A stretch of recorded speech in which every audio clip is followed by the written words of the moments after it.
어느 때보다도 국장이 매력적인 것 같아요. 네. 저도 분명히 어쩌면 글로벌 탑 트렌드를 보면서 우리나라 역사상 그 국장이 글로벌 내러티브의 중심이 있던 적이 거의 없었거든요. 미국 주식을 안 하거나 잘 몰랐다면은 저는 하이닉스나 삼성전자에 투자를 했을 것 같아요. 네. 네, 근데 이제 결국에 저는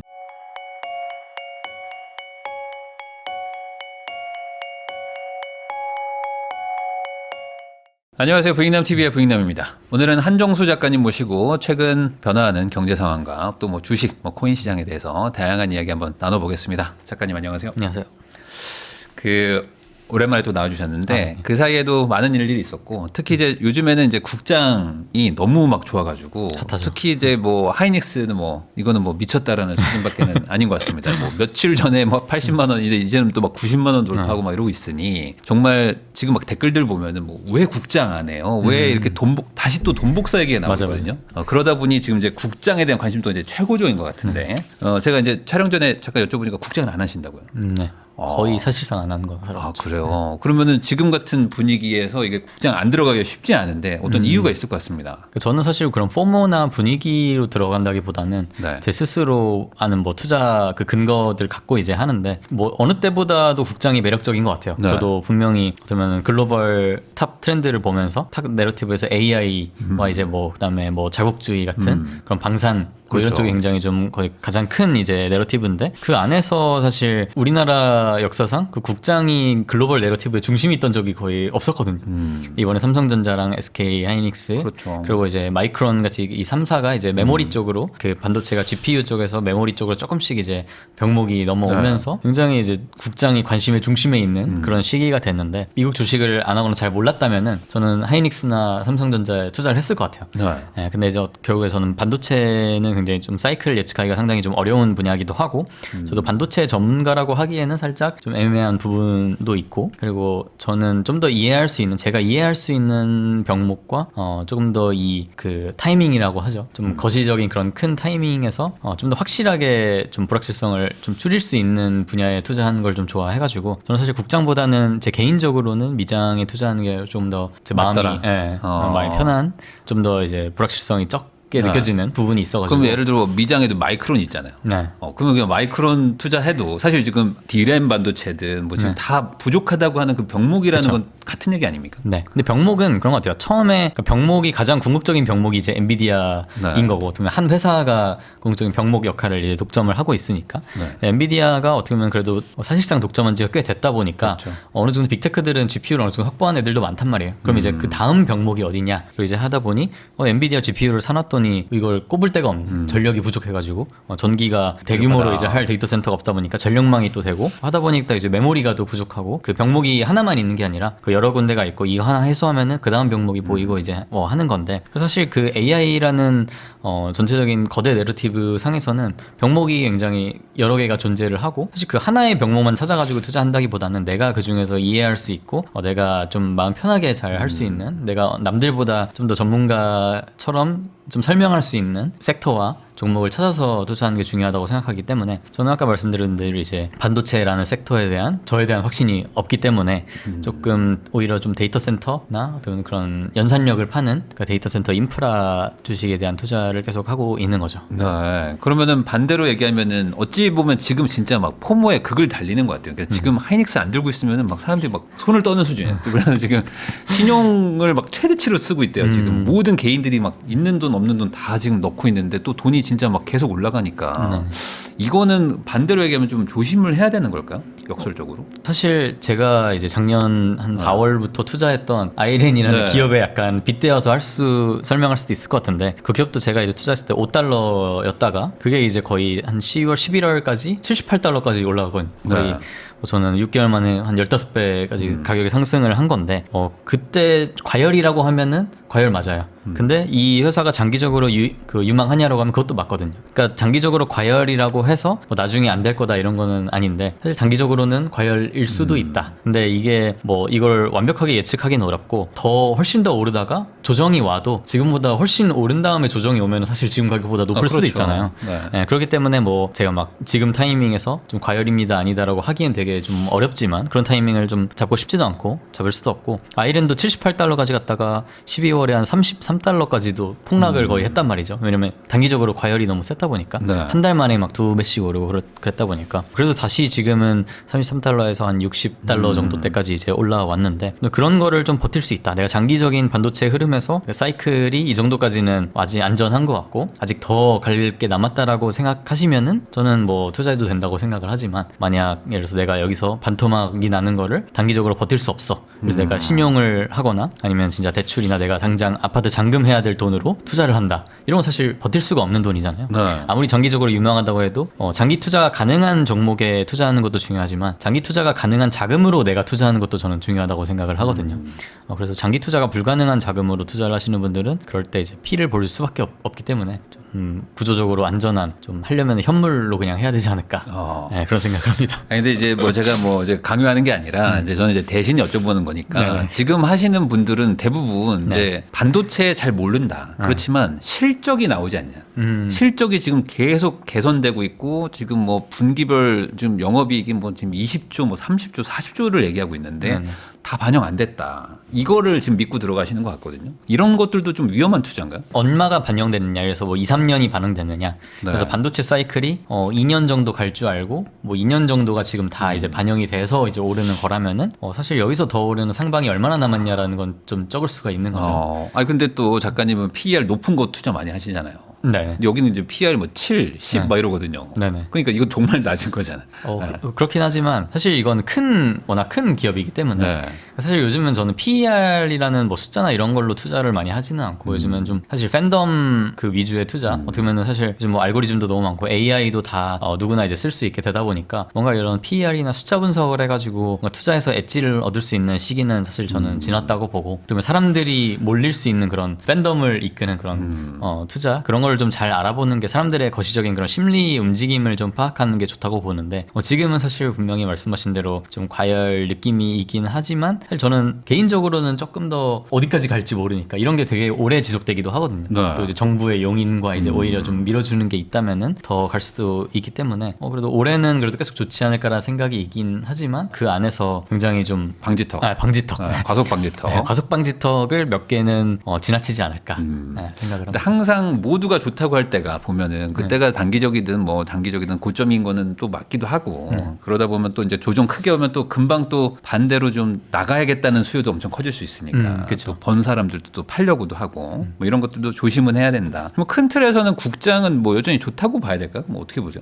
그 국장이라고 하나로 표현하기 어려운 것 같아요. 왜냐면 굉장히 양극화가 심하다 보니까 그러니까 작년도 그렇고 올해도 그렇고 상승률의 거의 대부분이 대형주 그 중에서도 뭐 이런 반도체나 뭐 방산 이런 쪽으로 굉장히 몰리게 되거든요. 그래서 국장이 좋다라고 하면은 몇 개만 좋지 사실 내 거는 안 올랐는데라고 하시는 분들이 굉장히 많아요. 그래가지고 좀 하나의 국장으로 부를 수 있냐라고 좀 생각하긴 하는데 사실 미장도 작년부터 이제 AI와 그렇지 않은 전통적으로 가치주라고 하는 그런 데들이 이제 굉장적으로 죽을 많이 쓰고 있는데 사실 지금은 반도체죠, 반도체. 그죠. 반도체가 잘 되는 거지. 지금 반도체가 더 잘 되고, 그러니까 AI랑 엮인, 그러니까 AI의 병목이 어디냐가 이제 뭐 GPU였다가 전력망, 뭐 반도체 왔다 갔다 서로 이제 가면서 하는 것 같은데 거기와 이제 AI에 엮이지 않은 그런 것들에 나뉘어져 있는 것 같아가지고, 그러니까 사실 저는 반도체는 AI의 버블이 계속 저는 점점 더 커질 거라고 생각하기 때문에 그러니까 지금 뭐 버블 수준까지는 아직은 아닌 것 같은데 결국에 버블 수준까지 저는 클 거라고 보거든요. 네. 올해 말에 또 뭐 오픈 AI나 엔스로픽 같은 AI 쪽 이제 IPO 떼서 뭐 그때 피크가 될지 그때 시작이 될지 모르겠으나 그때까지도 올해는 계속 AI 쪽이 좋을 것 같은데 그런 와중에 중심에 이제 삼성전자와 SK하이닉스가 있다 보니까 코스피는 계속 좋지 않을까라는 생각이긴 한데 이걸 내가 개별주를 딱 해가지고 자신 있게 하기에는 좀 어려울 수 있다. 왜냐면 이 양극화에 내가 피해자가 될 확률이 더 높기 때문에. 그러니까 AI가 앞으로 좋아질 건 알겠지만 반도체 사이클은 잘 모르겠다. 그렇죠. 요거는 이제 이렇게 정리하면 되는 거네요. 반도체 전문가들의 말씀이 더 중요하지 않을까요? 사실 반도체는 뭐 항상 뭐 슈퍼 사이클 왔다고 하면 다시 맞아요. 꺾이고 안 좋다 하면 다시 좋아지고 막 그렇기 때문에 쉽지 않은 것 같긴 합니다. 그만큼 이제 포본도 요즘 많긴 하지만. 네, 요즘 또 설비 투자를 요즘 또 그 삼성전자랑 SK 하이닉스랑 마이크론이랑 경쟁적으로 하더라고요. 몇십 조 투자하고 막 몇 조 투자하고 막 공장도 인수하고 설비 투자를 늘리고 있는데 사실 반도체가 그런 거를 해가지고 제대로 효과가 나려면 한 2, 3년 걸리기도 하고 하는데 그때 또 지금처럼 아직 열기가 메모리 쪽에 병목이 있을 것이냐 그거는 또 다른 문제이기 때문에 저는 사실 엔비디아 입장에서 아직 엔비디아가 절대적인 지배력을 좀 갖고 있고 엔비디아 입장에서는 좀 더 비싸게 살 수는 있는데 메모리 가격 오르는 거 오케이인데 좀 메모리 업체들이 자기가 갖고 있는 엔비디아 갖고 있는 그런 좀 시장 지배력이나 좀 슈퍼 갑의 포지션을 뺏어가는 걸 원치 않을 거라고 저는 생각을 하거든요. 그렇기 때문에 뭐 삼성전자나 SK하이닉스나 마이크론 뭐 외에 새로운 플레이어도 좀 줄 수도 있을 것 같고 오히려 그런 좀 옵션을 만들기 위해서 좀 한쪽이 엄청나게 크는 거를 좀 경계하고 좀 막을 것 같아요. 그런 생각을 갖고 있기 때문에 사실 지금은 되게 찍어내기만 하면 팔리는 되게 공격적인 자본 지출을 할 수 있는 캐펙스가 성격이 되게 공격적인 캐펙스를 할 수 있는 상황이지만 나중에 가면은 엔비디아의 선택을 받기 위해서 그 자본 지출을 하지 않으면 뒤처지는 그런 쪽에 이제 타이밍으로 넘어가다 보면은 그 자본 지출의 성장률과 캐펙스 성장률이 그 매출 성장률보다 더 많아지는 그러니까 매출 성장률이 조금씩 꺾이는 타이밍이 좀 올 수도 있는데 반도체는 그런 게 막 말씀하신 대로 1년 만에 갑자기 또 갑자기 오죠. 2년 더 간다 했는데 갑자기 뭐 6개월 만에 오고 이러다 보니까 그런 게 좀 되게 조심스러운 것 같아요.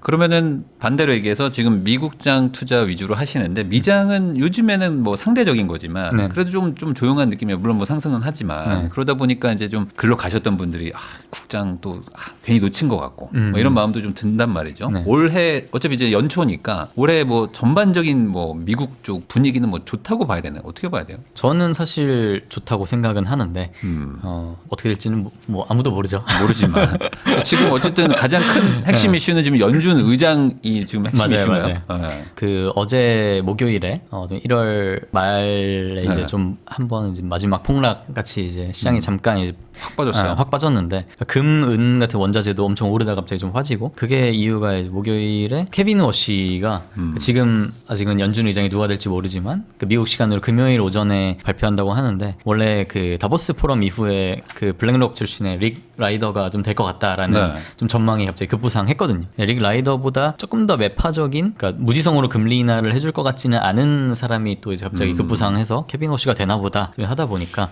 조금 시장이 좀 꺾인 게 아닌가라는 좀 생각을 하고 있고 근데 저는 사실 어차피 올해에 대한 금리 인하 그 전망이 그렇게 막 많지가 않았었거든요. 한 번이나 두 번 정도 할 거다라는 식으로 좀 기대감을 좀 낮게 해놨기 때문에 장기적인 하락으로 이어질 거다라고 생각하지는 않고 그냥 단기적인 좀 실망 반응이 아닌가. 그러면 금리 인하가 없거나 뭐 적더라도 상관없이 미국 장은 더 좋아질 것이다 이렇게 보시는 거네요. 그러니까 사실 지금 조금 높은 느낌이긴 한데 뭐 연준 의장도 조금 높은 느낌이라고 하지만 전 여기서 그러니까 막 코로나 때처럼 거의 제로로 낮추는 거는 사실 확률이 없다고 보고 그렇게 해야 된다고 생각하지도 않아요. 어느 정도 좀 완전 초저금리보다는 좀 중저금리 정도가 좀 스윗 스팟이 아닌가라고 생각을 하고 예전 이제 닷컴 버블 때를 봐도 한 2, 3%대 그냥 적당한 수준의 금리가 계속 이어졌었거든요. 그래서 코로나처럼 제로금리는 사실 블랙스완 이벤트 때문에 사실 있었던 일이고 계속 이어지면 진짜 나중에는 거의 경제 자체가 망가져 버리니까 오래 할 수 없는 거기 때문에 여기서 그냥 몇 번, 한 두세 번 정도만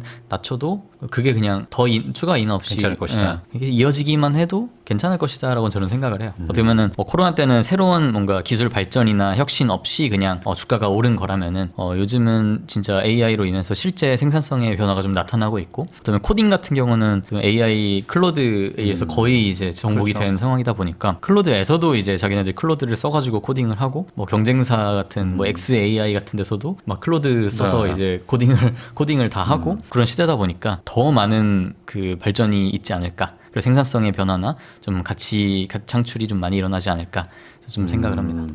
그러면은 결국에 이제 올 한 해도 미장도 나쁘지 않을 것이다. 그리고 뭐 국장도 어쨌든 미장에서 영향을 받을 수 있는 뭐 반도체나 이런 것들은 뭐 아무래도 같이 가겠죠. 그렇죠. 같이 간다고 좀 봐야 되겠죠. 그러면 이런 상황에서 어쨌든 그 주식 시장이라는 건 항상 그 외부 변수나 이런 것들에 영향을 많이 받는데 뭐 트럼프나 뭐 이런 것들도 딱히 신경 쓰지 않나요? 트럼프가 또 뭐 발언들이나 뭐 지금 뭐 계속 뭐 관세를 한다 안 한다 막 이러고 있잖아요. 트럼프의 발언은 굉장히 신경 쓰지만 그래요? 어떻게 보면은 가장 중요한 그 정보 채널이긴 하거든요. 가장 저는 투자 세계관 자체가 세상에서 가장 강한 사람들이 바라는 미래가 가장 실현될 확률이 높은 미래다라고 좀 생각을 하기 때문에 결국 투자라는 게 이제 미래를 예측하는 일이다 보니까 그러니까 트럼프가 원하는 미래를 우리가 잘 예측할 수만 있으면은 사실상 미래를 예측하는 것과 다름없는 그 확률이 가장 큰 일이기 때문에 근데 트럼프의 사람을 좀 이해하다 보면은 그 사람의 말에 뭐 전반적으로 다 휘둘리기보다는 이 사람이 이 얘기를 왜 할까라는 생각을 좀 더 하게 되는데 사실 관세도 트럼프가 저는 관세를 실제로 매기길 원했다고 생각한 적은 한 번도 없거든요. 트럼프도 아마 관세를 매기려고 생각한다기보다는 관세로 좀 흔들어 놓은 다음에 자기가 원하는 다른 것을 얻기 위함이라고 생각을 해가지고 그럼 트럼프는 진짜 전쟁을 뭐 여러 군데 뭐 전 세계에서 좀 막 전쟁 광처럼 좀 보이기도 하지만 전쟁을 여러 군데서 하고 싶다기보다는 뭔가 전쟁이 일어날 것 같은 그런 분위기를 저는 원한다고 봐요. 어떤 그런 쪽이 방산 쪽이나 미국의 이제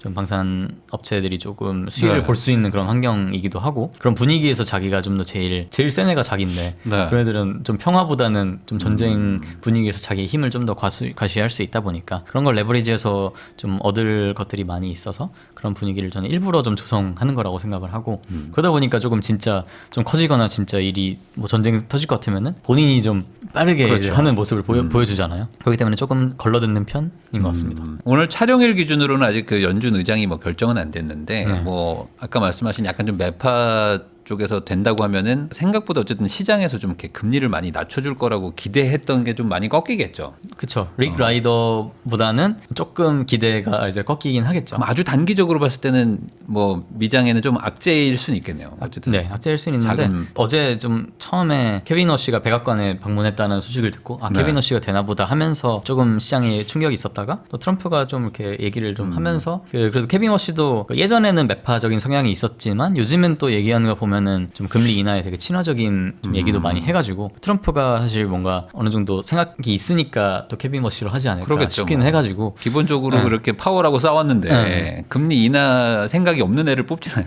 않지 않을까. 갑자기 그러니까 신용이라도 초반에는 하지 않을까. 트럼프에 맞추는 신용이라도 하지 않을까 싶어가지고 원래 파월도 트럼프가 믿었다가 자기 맘대로 이제 하고 지금 또 말년병장이다 보니까 말도 좀 세지고 트럼프 막 공개적으로 까기도 하고 하는데 워시도 그런 모습을 저는 조금 보여줄 것 같기는 하지만 그러니까 어느 정도 사전에 좀 이렇게 교감이 있지 않으면 임명을 안 할 수도 있다. 뭐 그렇게 보면은 뭐 이쪽도 어쨌든 전반적으로 맵하긴 하지만 약간 그래도 이제 뭐 인하 기조로 생각은 하고 있는 거겠죠. 그 오늘 촬영 기준으로 갑자기 마이크로소프트가 막 엄청 빠지고 막 그랬거든요. 그러니까 이게 AI 관련된 어떤 리스크 이런 걸로 번질 수도 있는 건가요? 왜 이렇게 막 가격이 막 폭락하고 이렇게 저는 그렇게 생각하진 않고요. 어떻게 보면 메타와 마이크로소프트가 같은 날에 실적 발표를 했었는데 사실 둘 다 비슷했거든요. 둘 다 실적 상회를 했었고 또 둘 다 투자금을 캐펙스를 더 올리겠다, 자본 지출을 더 올리겠다라고 발표를 했는데 메타는 근데 10% 오르고 마이크로소프트는 10% 떨어졌단 말이죠. 근데 그 차이가 사실 메타는 클라우드 사업을 하고 있지 않잖아요. 클라우드 하고 있는 사업자가 뭐 마이크로소프트, 애저 하고 있는 애들이나 구글 클라우드나 아마존 웹 서비스 이렇게 하고 있는데 클라우드 성장률이 조금 둔화되는 느낌이 있어가지고 마이크로소프트가 좀 사람들이 싫어하는 것 같은데 그러니까 그게 아까 말씀드렸던 뭐 삼성전자랑 뭐 SK하이닉스 얘기하면서 밑댄 것처럼 자본 지출, 그 캐펙스의 성격이 조금 바뀌는 시기가 있거든요. 그러니까 원래는 뭐 수요가 너무 크면은 그냥 투자해서 찍어내기만 하면 팔리는 그런 공격적인 캐펙스를 할 수 있는 그런 타이밍이 있고 좀 방어적으로 자본 지출을 해야만 경쟁력을 유지할 수 있는 점유율을 유지하기 위해서 어쩔 수 없이 투자를 해야만 하는 그런 시기가 있는데 성장률이 둔화되면은 캐펙스 성장률은 엄청 올랐는데 클라우드 매출 성장률은 둔화됐네. 그러니까 이익이 줄어드는 거죠. 그러면 공격적인 캐펙스에서 방어적인 캐펙스로 넘어가는 타이밍이 된 거 아닌가?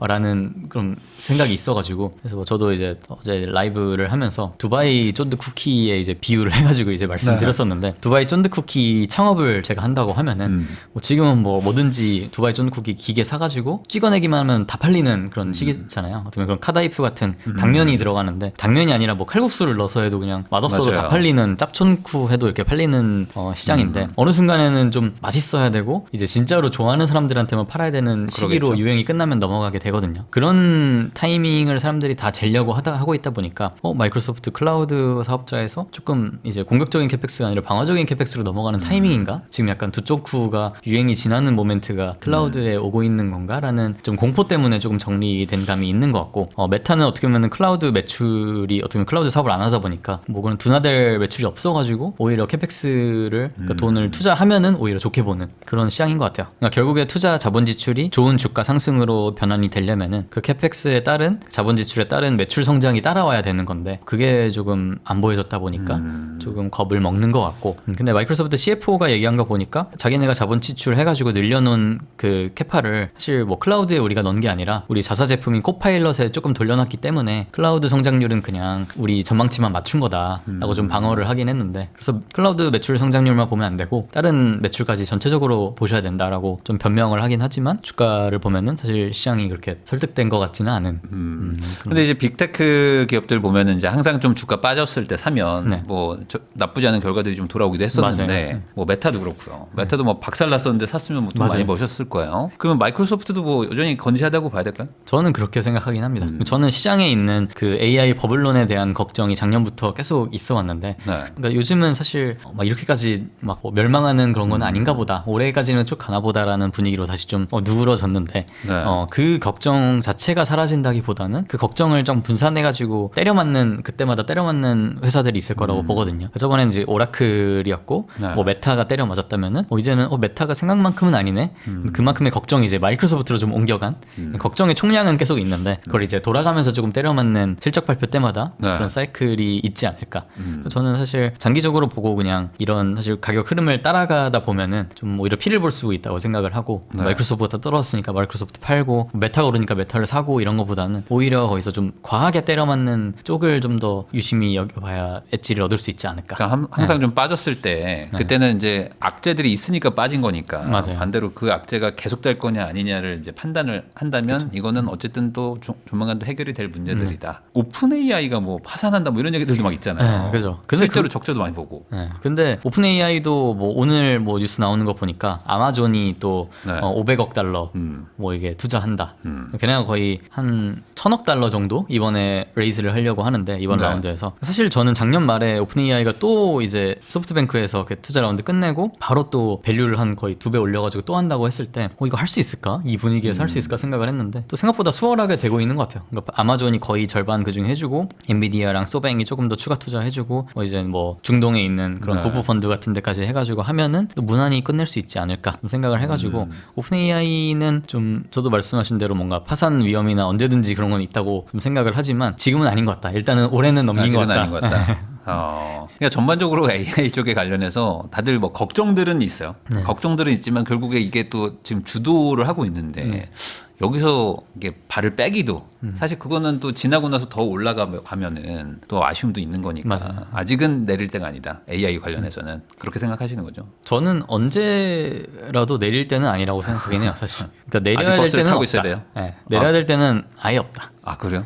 저는 사실 폭락을 맞는 걸 뭐 좋아하진 않지만 그 폭락이 저는 또 준비된 투자자한테는 그런 변동성이 좀 축복이라고 생각하기 때문에 사실 제가 아이렌이나 뭐 예전에 뭐 펠란티아나 네. 뭐 비트코인이나 이더리움 이런 걸로 그 좋은 결과를 낸 것도 사실 엄청 폭락 때 많이 샀기 때문이거든요. 그 폭락이 없으면 그 정도 다이나믹한 그 맞아요. 드라마틱한 수익률을 내기가 어렵다 보니까 저는 오히려 폭락을 좀 좋아하는 네, 좀 편이고요.